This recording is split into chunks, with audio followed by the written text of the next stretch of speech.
And is the mic on? Yes, it is. Hi, everybody. Welcome. And if you're not here, welcome.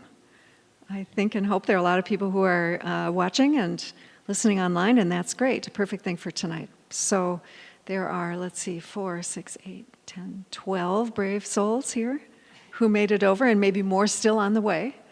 And with any luck, they'll arrive before we finish. So tonight, I'll be talking about all things Knapp in St. Anthony Park, or all about Knapp in SAP, or a lot of things about Knapp. That's maybe safer, because it's not going to be everything about Knapp, but some things, certainly. State Fairgrounds is the January topic. Sports Space in St. Anthony Park is February 10th. Always the second Tuesday, always at 7 o'clock, so mark your calendars. The presentation that I canceled in November is now going to be in March. And so that's about St. Anthony Park's Railroad Island, with one little piece of that pulled out and inserted for this evening. And then alleys in April, and the Virginia investors in May. So that's the rundown of what's coming up. So I have the summer event, I have the fairgrounds in the middle of the winter, and you can see here a nice picture of the guys who came up to visit from Virginia during the winter carnival in this picture. I don't know what they were thinking, but they showed up for winter. A little information about the tip jar. Mary had let me know that there were some people who had questions about this, and so I've taken this page from my webpage and I've broken it into bits and pieces. So we'll look at each of these sections a little closer, and then you can go to kristenanderson.org/tipjar and you'll know what's there. So here's the, if you want to send a check part, and that's on the list. Here's the Venmo information, also on the list, on the webpage, and here's Zelle. So the page looks like this. All those pieces of information are together on the page. So thanks for the support. Last time was November 11th, and that was Veterans Day.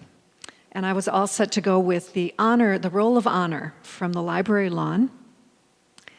This is a picture from the 1960s, a ceremony that they had on Veterans Day. It looks like it was a nice day, even though the leaves were all off the trees.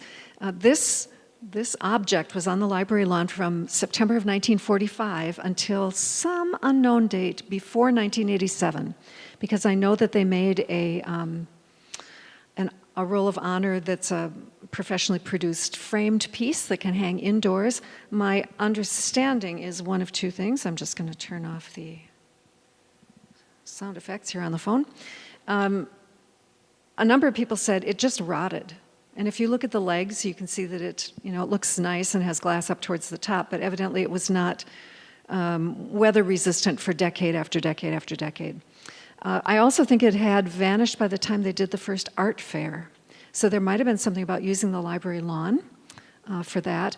I also got a message from someone who had said that she was sure it had disappeared in the 1990s because the neighborhood had become too woke and they weren't going to have wars and military thing out. It was long gone before then, and that was just a bit of an editorial on that. But this is the Murray High School Band with Mr. Heron directing. I had Mr. Heron for social studies. I didn't realize that he was the band director, but evidently he was. And there he is standing on the sidewalk directing the band. I'm not sure what the cheerleaders are actually doing in relationship to the national anthem, which is what I assume was going on here. But they had a ceremony in the 1960s. Again, might have been the 20th anniversary of the placement of this because it went in place in September of 1945. And I think they spent about a year on the project. Someone came up with the project in 1943 or 44 and said, does anyone have a list? Do we know who's served in the armed forces? Do we know who our Gold Star families are? And so I think they contacted the schools and they contacted the churches and they put out some things in the newspapers to try to gather information. And I think they came up with over 600 names of people who served in World War II from the neighborhood. All right, but tonight our business is Knapp. This is a really St. Anthony Park thing. I'm not sure how many places in other neighborhoods or towns and cities that you might find a pair of street signs like this where two streets with essentially the same name intersect each other. There was a pair of streets in Lorain, Ohio, which is near where I went to college, that everyone always laughed at. It was the intersection of church and state. So that would be a good one too, but here we go with Knapp and Knapp. So we'll talk about John Knapp and the people around him and what they did and how it related to what happened in St. Anthony Park. And then we'll switch gears and we'll have a look at some of the houses, some of the old pictures along Knapp, so that you will be prepared for walking on the shoveled sidewalks once we get to. He was born in New York in 1825. He died in Menominee in 1888. And he made his way from New York to Fort Madison, Iowa, by the late 1840s, very early 1850s. There were a number of other people that he then became associated with, who many of them came to Menominee to work in the lumber company with Knapp, or they stayed in Iowa. There was one guy in Dubuque, for instance. One of the Stout family members was totally into the lumber company that Knapp was involved with. That's where all the money came from. But he lived in Dubuque most of the time. Knapp was back and forth to Fort Madison, Iowa quite a bit throughout his life because he still had family there. And that meant that he had a lot of connections to St. Paul, because at least originally the way that you would get to Menominee would be that you took the riverboat from Iowa up to St. Paul, and then you would leave St. Paul and go wherever you were going. St. Paul grew as it did because it was a kind of jumping off point for lots of different forms of transit that intersected, first the steamboats and then the railroads. So Knapp was, according to his diaries, in and out of St. Paul quite a bit, very familiar with the city, lots of friends here, but his business ended up in Menominee. And it was, as you can see, my favorite sign ever, the Knapp Stout and Company. Just check it out there. It was, in the 1870s and 1880s, supposed to be the largest and wealthiest lumber company in the world. And I think I read somewhere they averaged something like 85 million board feet of lumber a year going through their processing over a long period of time. And as you would expect for a company like this, they had their sawmills in Menominee, but they also, might as well look at one of them, they also had sawmills at other points kind of near Menominee. They started a number of towns in Dunn County. They owned forests so that they had a supply, until they depleted it, of the lumber that they used. And they were in this business at exactly the right time, which was when American cities were growing, dramatic increases in population, and then a need for buildings, houses, schools, businesses, and that sort of thing. So these are some early pictures of the operation, floating the logs in and then milling them and then shipping them out. Here's an 1870s bird's eye of Menominee. Lots of American towns and cities had bird's eyes that were produced at this time. And this is a pretty simple one. Often the city is bigger, so the map is larger. And then if you look at the key down below, we've got the courthouse, the public school, and then the mills. And then we've got, looks like 5 churches over on the other side. Many places like Minneapolis and St. Paul will have stacks of locations. And if you look at, I haven't looked to see where any of them are, because we know where the mills are here, of course.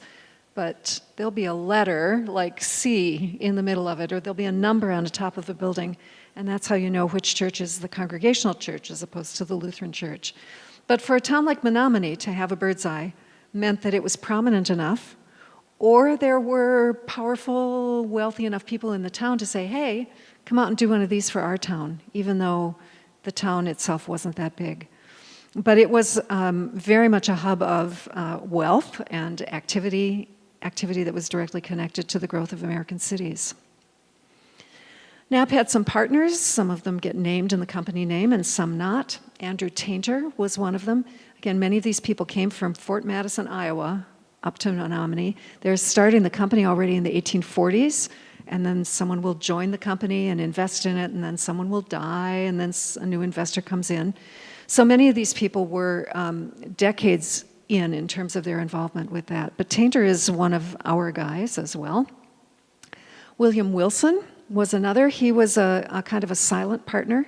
He was involved quite early in the lumber company and then sort of withdrew in terms of active participation, but was financially involved.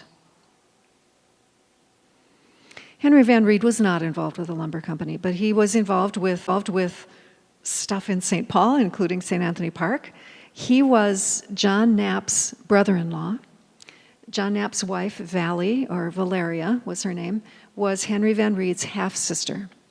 And he lived in Reading, Pennsylvania. He came out here to visit. He shows up in the hotels list in downtown St. Paul. So he's around and he's visiting, but he was not involved in the lumber company at all. He was a judge in Pennsylvania. He was evidently wealthy and had the money to invest. And then the Stouts, Henry Stout is the fellow who lived in Dubuque most of his life, but of course involved in the business. His son James, over on the right, power outage. Okay, the computer's running. The projector stopped. Very strange. We're working on it, everybody. Something back there, maybe?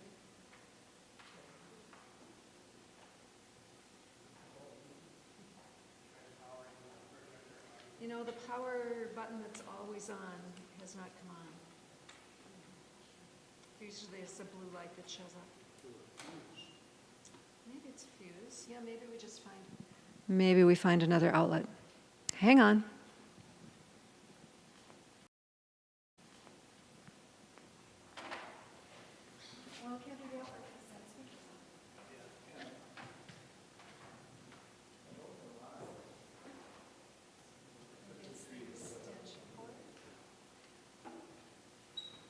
We do have lovely Christmas trees here with blue lights, so we know that's not the problem.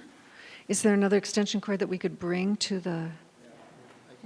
Okay. Or Andy, sometimes there's a huge one back here. Mark, we might have something. I think we're okay.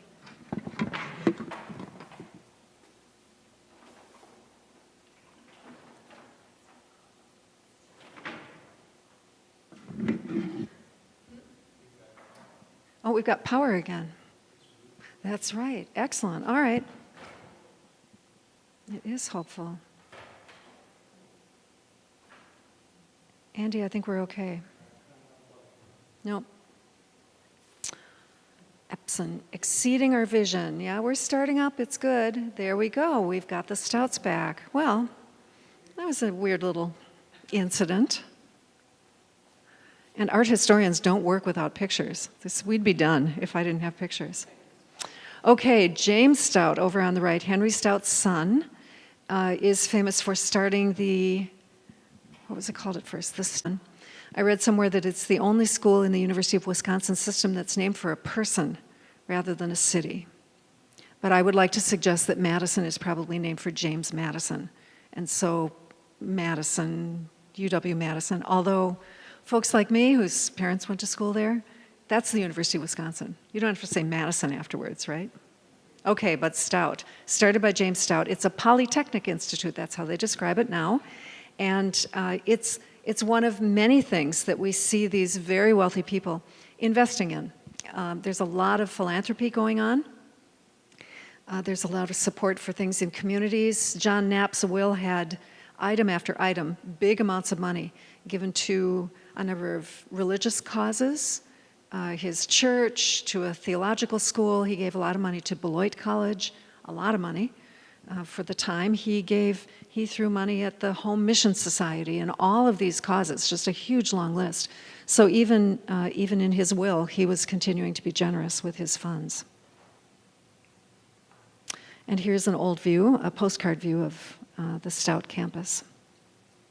So I've been talking about wealthy people in Menominee. I will just mention, and I think I mentioned the story to you, Jill. My grandparents went to college here, my dad's parents. And that was in the 19-teens, 1920s that they were there.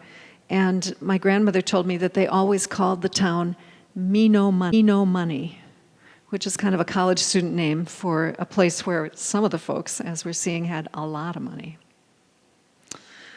Money enough to expand the business. This is the town of Knapp, Wisconsin, an early 20th century view, and I'm including it So you can see the landscape there, the hill that you see in the background, but also the kind of spread through Dunn County and beyond that these folks had. They had enough money to build lovely houses for themselves. This is the Tainter residence. It's a Leroy Buffington building. For those of you who know Buffington and architecture, probably Harvey Ellis was the one who did the drawings for this. And then also for this is called the Mabel Tainter Memorial. The Tainter family had a daughter named Mabel who died when she was 19 or 20, I think it was. And in her memory, they built this building, which is like a community center, but in particular a theater. So here's the Harvey Ellis drawing of it, itself a beautiful drawing. Here's the outside of the building. The building, it's famous because it's still a black and white building. But when you go inside, it's in color. So it's just for that reason. I read somewhere that CNN called it one of the 15 most beautiful theaters in the world. In the world? Has anybody been there? 3 people. If it weren't the fall and now the winter, I might have gone out to prepare for this. But in the spring, I'm going to do a little field trip to have a look at it. So this indicates that the lumber company was doing pretty well and that these folks had money to work with, not just to invest in their businesses. Here's the Congregational Church in Menominee. It was designed by Warren Hayes, who at the time was working in the Twin Cities. And in fact, early in Hayes' Twin Cities career, he was hired by the St. Anthony Park Company to design houses that they would build all around the neighborhood so it looked like there was a neighborhood here. Because it's, again, as I've mentioned before, hard to persuade people to come to an open area and say, oh yeah, I could live here. I can imagine myself. If there's nothing there, it's like staging a house for sale. So they staged the neighborhood by building a bunch of houses, and Warren Hayes was one of the architects that they called in to do that work. And this church, again, built with money generously given by the wealthy members of the community. So they were generous. They also decided to invest in things. Money makes money, as they say. This is one of a couple of famous pictures that we call the dog sled pictures. This is Summit Avenue and the area down below Summit Avenue. So the houses that you see along the ridge at the top are all on Summit. And these are the earliest houses. There are a couple more that are off the picture to the left. This was at a time that when they built on Summit, they only built on the bluff side, only on the river side, which is something that our landscape architect, Horace Cleveland, would it's like, don't do that. That's a really bad thing to do because you want to share the view. But the first people who got up there built these houses, and there are 3 left, I think. One of them that survives is that one. And then there's one off the picture this way, just off the picture, and then there's one just west of Dale from the early 1870s. And the reason that I'm showing you this is that it stayed much like this. And then lots of areas, especially on the north side of the street, with nothing. It was platted, but there was nothing built because people wanted the bluff side. And in 1872, Stout and Van Reed bought lots on Summit Avenue. Here's one of the other early buildings. This is the Burbank Livingston Griggs house. That's what we call it now. It's just at the top of the Ramsey Hill, where Summit goes from diagonal along the bluff to a straight east-west run. The University Club is built kind of where I'm standing, so it's at that particular intersection. And across the street from this was the block where Knapp bought 2 lots and Van Reed bought 2 lots. Again, Van Reed's from Pennsylvania, but he comes out and he's playing with his money the way that his brother-in-law is. They also had a chance to buy this lot, or this block, actually. It's the block that has Nathan Hale Park on its tip. The sidewalk and street that you see on the left are Summit Avenue, and going off at an angle on this side, actually east and west, is Portland. So it's exactly where Portland begins. And so it's a triangular block. It was all for sale, and the real estate agent that they were working with said, now that you bought these 4 lots, 2 adjoining 2, just 170 feet to the east, there's this full block, and it measures this, and you can buy the whole thing. And here's the amount per acre. So they're in the Twin Cities, and they're paying attention to what would become really good investments, for sure. So, yep, hanging around in Menominee, making tons of money, and then actually investing in things that would further their business. So if they're buying residential lots, if they're investing in residential communities, it will further that more. In the visits to St. Paul and hobnobbing with some of the important folks in St. Paul, they met at some point. I've read 1870s, I've read 1860s. They met this man. This is William Marshall. He was a Civil War general. Tainter and Wilson were both captains in the Civil War, so they had that kind of connection. He was the former governor of Minnesota, and so he was a pretty prominent guy, and he was very interested in money, the way many people are, but real estate. Beyond that, urban development. He was very committed to the parks, for instance. And so Marshall has, I suppose you might say, more ideas than money, and he connects with people who were maybe looking for good opportunities and ideas. And his partner in crime was Nathaniel P. Langford, whom you see here. They were brothers-in-law. Abby Langford was William Marshall's wife. They both lived around the Irvine Park neighborhood. And Langford was, in 1872, already buying land with Knapp. So they'd made a connection, and they were interested in these ideas and these possibilities. I even read a letter from 1872 where the real estate agent wrote to Knapp and said, I have this document, it's all ready to go, Knapp has signed it, but it needs to be executed, and then it'll be done. And Langford can't do it because he's gone to Yellowstone. Langford was very interested in the formation of the national parks. He was especially an advocate for Yellowstone. His nickname, not Nathaniel, Nathaniel Pitt Langford, N.P. Langford. People called him National Park Langford because he was kind of right there as those ideas were developing. And again, especially a spokesman or representative for Yellowstone. In 1872, on a cold and snowy night like this one, the guy that you see on the left, William Horace Shaler Cleveland from Chicago, came to the Twin Cities. He gave 2 lectures, one night after the other, called Landscape Gardening as applied to the wants of the West. Weird little line break there, but that's what it is.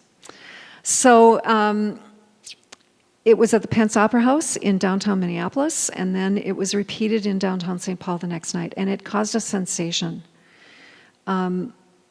He talked about ideas about developing cities that had to do not with how fast and how tall can you build your buildings, how much density can you get in your central business district, but fine if you want the grid downtown, but in order to do that, in order to live in a city like that, you need green space, you need fresh air, you need curving streets, not a grid. You need lots of trees. You need places for reflection. You need beautiful cemeteries. You need parks that are big and beautiful. In fact, he advocated for, and went around with officials in St. Paul for saying, take me to all your lakes. Show me your waterfalls. What do you have? And they toured around St. Paul and on St. Paul's perimeter. And so they went to Como Lake, for instance. And they, he said, buy all this property, everything, buy it all, and just hang on to it. You maybe can't do anything with it now. Conservatory might have to wait, the golf course, whatever. He said, just get it so no one else does. And at the time, the parkland was, or what became parkland, was relatively cheap. So he went along the river bluff where the dog sled picture was. It's one of the places that they took him. And he said, oh my gosh, too bad, I'm here too late. You should never have let those people build along the top of this bluff. That should be public land. Everyone should be able to enjoy the river valley. But he did advise in both cities buying things like all the land around Minnehaha Falls. It wasn't in the Minneapolis city limits at the time. And still he said, your city's going to grow. There's a fairly famous quote, as a matter of fact, where he said something like, imagine yourself 100 years from now, when you might have all the money in the world, but you could never buy back this property that you let slip through your hands. So buy it now, and then when the city has grown to 1 million, 2 million, 3 million people, they will thank you for what you did. So he's talking this up. He's talking about what American cities need, these rapidly developing American cities. And Marshall hears him. And Marshall was on the Board of Regents for the University of Minnesota at the time.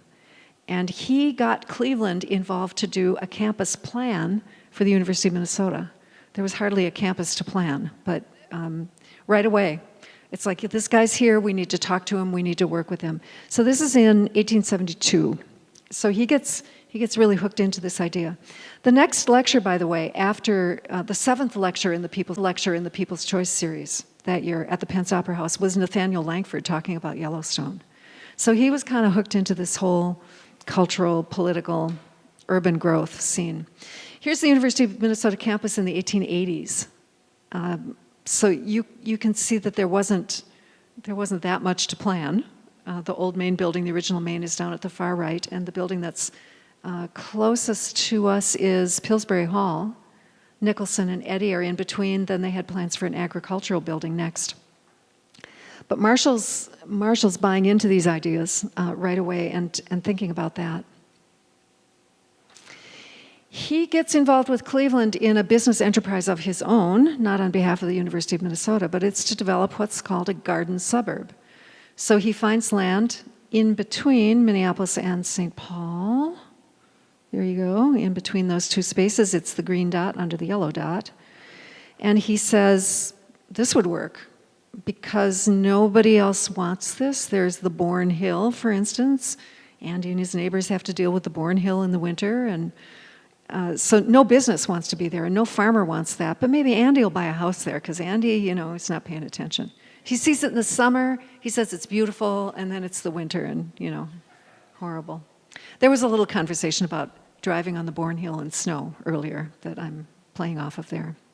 So he realizes that it's a sort of an untouched space, not necessarily appealing for other uses, and he thinks this would be a great idea. So he gets Cleveland in. We'll look at the legend up there. A plan of St. Anthony Park, a suburban addition to St. Paul and Minneapolis. He says where it is. And then notice the proprietors list. William R. Marshall is at the top of the list, and the text is the font size is a little bigger. So he's putting himself in charge. And then the rest of the proprietors, N.P. Langford, A. Tainter, J.H. Knapp, and H. Van Reed. So we have a multi-state collaboration here for the proprietors. And the idea was, of course, that you'd have this great, beautiful area that was planned and surveyed by Cleveland and French landscape architects and engineers, Chicago. So here's what they came up with. It's the kind of the basic plan of the neighborhood, although it didn't succeed. And then a new crew comes in, mostly new crew, in 1885.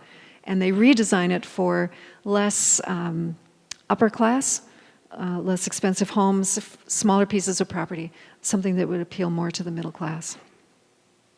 Of this whole plan, one piece of property sold, and it's that piece right there. So at that corner, the bottom corner, that's sort of really at the bottom, that's where we are, because the lot that sold is the seminary lot across the street. That's one of the reasons that the seminary had all of that space without streets going through it. That sold to George Mann, who had worked as a civil engineer on this project with Cleveland. So that was it. And otherwise, they didn't have any sales, except Marshall kept going back, 1874, 1877, 1878, and asking Knapp and others, I have like 200 acres. Would you buy 200 acres? I can give it to you for $125 an acre, $100 an acre. And it'll pay off for you. But Marshall was in financial trouble, and he was trying to sell off his shares of things to these guys who had lots of money. So if you look on the map, you can see that someone has written here, County Line, Ramsey County, over on the left. And then, I did want to point out one other thing here. There's some other kind of writing that you can sort of pick up here in these other spots. And what it does is it tells who came in and bought how much land in those spots. And it's Van Reed and Wilson and Knapp and Tainter who are stepping in to basically buy huge tracts of the property. The idea was that they would underwrite the project, and then you and I would come in and we'd buy lots and build houses, but the you and I coming in and buying land wasn't happening. So in order to make this work, Marshall convinced his well-to-do friends to step in and kind of save the project, and they did. Okay, the streets here, named for various worthies. Here is Van Reed Street. cutting across here and meeting what basically is Como Avenue right there. So Carter-ish, Carter-Doswell, it's kind of where that's located. Down here in the area, kind of by Alden Square, is a loop, that's Tainter. We've got Cleveland right here, and French, I think, is over there. Here's Knapp, sort of following the line of Raymond, but a little bit more to the southeast from where Raymond is. But the kind of backbone of Como and Raymond as the north, south, east, west, northwest, southeast lines of the city are in place here. And the names of various folks who were involved, William Falwell, the president of the University of Minnesota, has a street named after him. Langford Lake is there. Eustace, who owned a farm just to the west. So those are the folks who were kind of honored with this. So here we're in a little bit closer, and you can see Eustace's name. Here's Falwell. This is Knapp. Again, kind of running where Raymond would run, but not so far to the southeast. So Raymond's maybe more this way. But a big intersection here at Cleveland and Como and Raymond that we recognize or that we know now. Lower right is that U-shaped street, that's Tainter. And here you can see, bless you, some of the writing on the map. So this says, the writing is up and down, starts at the bottom, Van Reed, 130 acres. So that big section, that big strip of property. And then there's another one at the middle. I think this is the one. There are a couple of them that say K, T, and Wilson. And I think that thing right there is the W in Wilson, I-L-S-O-N off the top. So in strips, actually over the county line in Minneapolis, these big north-south pieces of property were purchased by the Menominee folks. And then they hung on to them. Marshall also got them involved in another project that would support parks in the city of St. Paul. They issued $100,000 in bonds that would support park construction. So they're fronting the money, essentially, to get the parks built. And I mentioned that they had gone to Como with Cleveland when there was nothing there. There was nothing there but the pavilion, of course. And when he saw that, he said, oh, you have to have a park here, because there's already a pavilion in this spot. Just kidding. He saw the lake, he saw the open fields, and he goes, okay, this is one of the spots. And so they hooked Cleveland in on the park planning, and they hooked in the Menominee folks on some of the funding. So it wasn't as though they bought the parks, they just were providing the financing for them. This is an old, I think, railroad map. It might have originated with the Northern Pacific. I have a copy of this. This is a copy a digital copy. You'll see a picture of my copy in just a second, which looks just the same. Mine is shrink wrapped, and so it's got a little reflection on it. But everything that's in pink here lines up with the property that the Menominee people bought. So heading all the way over into Minneapolis past the county line, this big strip here that runs kind of through the middle of Section 20 down towards Section 29, that's all Knapp, Wilson, Tainter, Van Reed. That's all their stuff. I think the things that are in green through the middle here are William Marshall's properties. And up here at the top, that section right next to agricultural farm, that open, non-colored rectangle, that's the block between Dudley and Hoyt that belonged to Nathaniel Langford. So I guess he didn't have a color of his own, or they were only doing 2 colors on this map, or whatever that was. This was done sometime between 1882, when the university bought the property where the St. Paul campus is. You can see just up at the top center, right there, State University Agricultural Farm. 1882, and then the closing date would be 1885, early 1885. That's the year that Ramsey County donated the property of the Poor Farm for the state fairgrounds. So at this point, the Northern Pacific tracks aren't through, although they're prepping for it. Northern Pacific Purchase right there. The state fairgrounds haven't become the state fairgrounds yet, but it's right there, kind of early to mid 1880s. So no neighborhood as we know it now at this point. This is my copy without too many nasty reflections on it, and you can just see a little bit closer the sections that belong to the Menominee people, belong to Marshall, and then this 8.10, that's George Mann's property. That's the seminary property. And again, that bottom corner right there, we're just across the street from the bottom corner. So then we get to 1885, when there are two groups of investors who decide to hire someone to redraw all the property and make a lot of smaller lots. That meant they had to add a lot of streets as well to access all the smaller lots and put it on the market again. The mid-1880s were a time of dramatic growth in the Twin Cities, and so unlike the first investors who chose a time right before an economic collapse in 1873, this group had a little bit of a run before there was another economic downturn in 1893.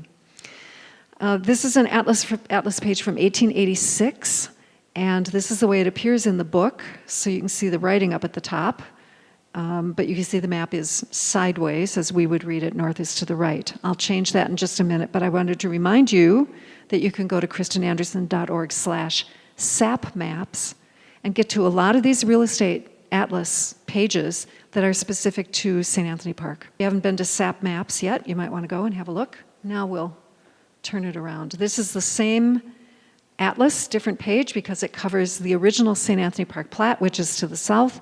And I just wanted to point out that Van Reed survives. There he is, tiny little street. Eustis comes down here, and this is now that there are tracks here and the transit way. So it's in that area that's all fenced off, that's under the bridges and 280, and you don't want to go there. I'll just let you know. It's hard to get there, first of all, and you never know what you'll run into down there. Deer or a camp or that sort of thing. Also among our investors, Mr. Tainter. This is where the original part of Tainter Avenue was, but it also continued along the tracks. And Tainter survives. There's a house on lot 16 right there that faces Tainter. And then Tainter runs on the side of this lot going towards Everett Court, originally called Beard Street. So there's just this little piece of Tainter that's left in that spot. The rest of it is gone. The big truck depot sits on this spot right there. So those two investors still had some recognition, but it's Knapp who gets the most recognition. And they were not just a distant memory from the first attempt to make this turn into something. They stayed on hand. Marshall was still involved. There was a different company running it, the St. Anthony Park Company and the North St. Anthony Park Improvement Association were the two groups of owners. But Marshall was involved, and a lot of the Menominee money stayed on. It seems that they held the mortgages on the property. So they continued. I suppose they didn't need the money anywhere else. I'm not sure that they were devoted to this project. It was probably fine that it succeeded, but they were still there. They were kind of behind the project and backing it. Here's the map that we looked at before that was sideways, and I just want to note up here, well, we'll start here. Here's Hendon coming to Como. So that little triangle is where Health Partners sits. This is where the seminary's lower campus is. John Knapp et al. John Knapp and Andrew Tainter own this. Here's J.H. Knapp, A. Tainter, and H. Van Reed, this big section where Como runs through, and this is a road that came down at a diagonal from Larpenteur. This is pretty much where 280 is right now. The county line is at 33rd Street, so it's partly 280 and partly some of that industrial area to the west of the 280 bridge. There's Langford's name on that little section up by Dudley. There is no Hoyt over here at this point. 1914, you can see again left-hand corner of the map. We have Louis Tainter.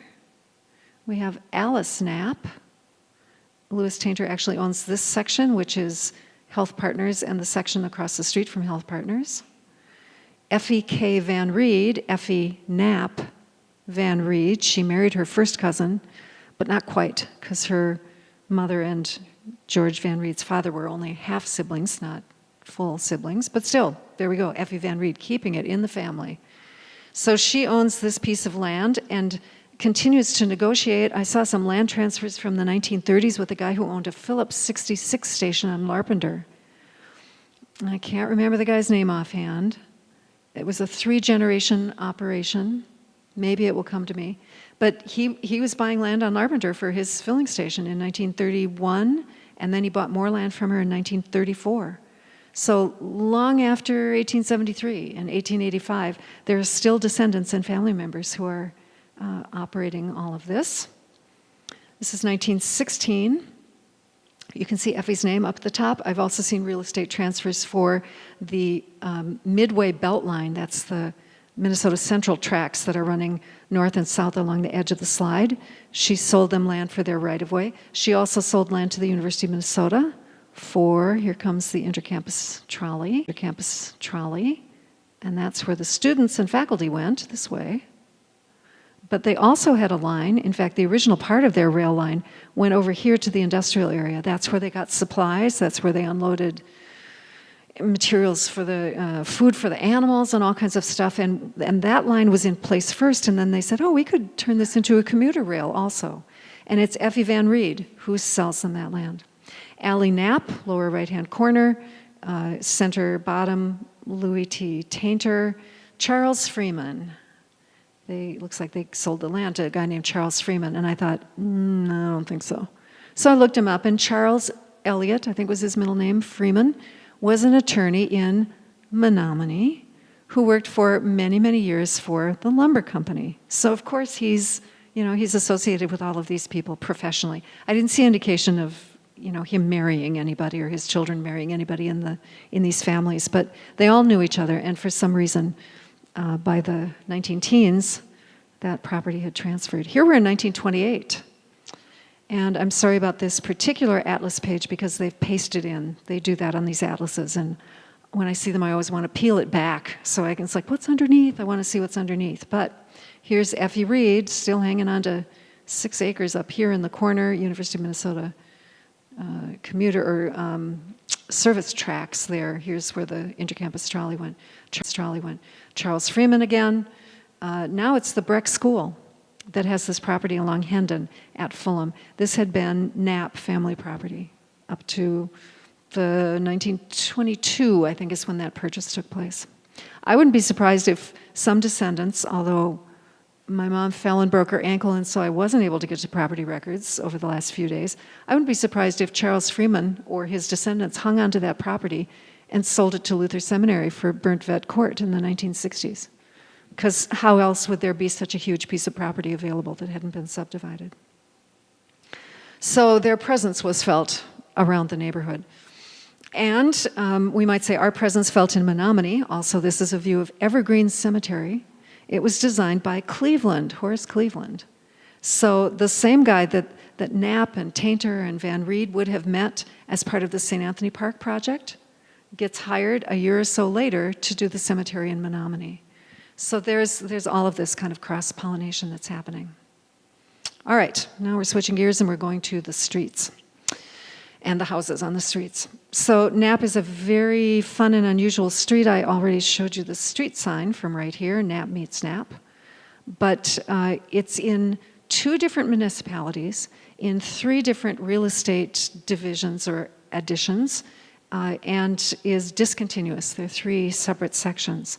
So we have the original St. Anthony Park, or South St. Anthony Park section of the neighborhood, and there's Knapp right there. Then, when we get to what's now Como and Hillside, we make the break from the St. Anthony Park addition to the North St. Anthony Park addition. And they also have a Knapp Street. So it starts up here, and then it goes across here. And then we cross the city limits, and we're in Commonwealth Terrace, and there's Knapp Street again. Named in the 1950s, because that's when they did Commonwealth Terrace. So a bit of the discontinuity. This photograph was taken from the North St. Anthony Park, Knapp Street, looking down towards the school. This is the sign for the school. So that's Knapp's street sign right down there, and here it is again. Pity the person who's trying to find directions. There it is, as they're moving around the city. So Knapp and Knapp, there's this. But wait, there's more. Here's Knapp and Knapp again, right there. And then just kind of keep in mind, where do Knapp and Como meet? I'll see you at the corner of Knapp and Como. Jude, let's meet there and we'll go have coffee, all right? Knapp and Como. So this is Knapp and Como also. There's one more. Here, this is Knapp and Como. And then Hillside and Knapp, also Hillside and Knapp. In fact, once I had a walking tour, and the directions said, we'll meet at Hillside and Knapp. I might have said Knapp Street, because the other one is Knapp Place. But it was time to start, and the whole group wasn't there. And then pretty soon, here come some people walking down Hillside. They had been up by the Methodist Church at Knapp and Hillside, as opposed to over down this other one, Knapp and Hillside. And it gets worse, or it was worse. We've made it better. Como Avenue and Hillside used to be called Langford. So here's the corner of Knapp and Langford. And here's the corner of Knapp and Langford. Knapp and Langford, Langford Park Place West. Knapp and Langford. Knapp and Langford. Knapp and Langford. So when people complain about the neighborhood, well, I always get lost over there, it's like Tangletown. This probably didn't help with those impressions. All right, so we will be kind of looking over the neighborhood, the street and what's on it, the houses. I have some old pictures to use to guide us around. This is the picture that I put in the Bugle. It shows Langford Park in the foreground. Under improvement, that's the title of the picture. Here's St. Matthew's Church before they built elsewhere. Here's the site of the Methodist Church. This is the Gutterson School. These houses face Hillside. These houses face Como with Commonwealth on that north side over there. And then the Knapp Hill. Here's the Knapp Hill, right? Closed when it's like this, Jude says. Hey, excellent. The blue one or the red one? I'm glad that that's your mom's car, because I was going to point out people who know the Knapp Hill know to turn their wheels to the curb, right? So you can see the blue car that's across from Molly's car has that happening. This one up here is that's a little dicey, but the whole car seems, or is that the back of the car? That's the back of the car. They're excused. I'm not sure why they were the wrong way on the one-way street, but it's enough of a hill that you park with your tires, your wheel turned, right? So remember Knapp, Wisconsin? And the terrain here, you see that hill in the background? There are all kinds of Knapp hills.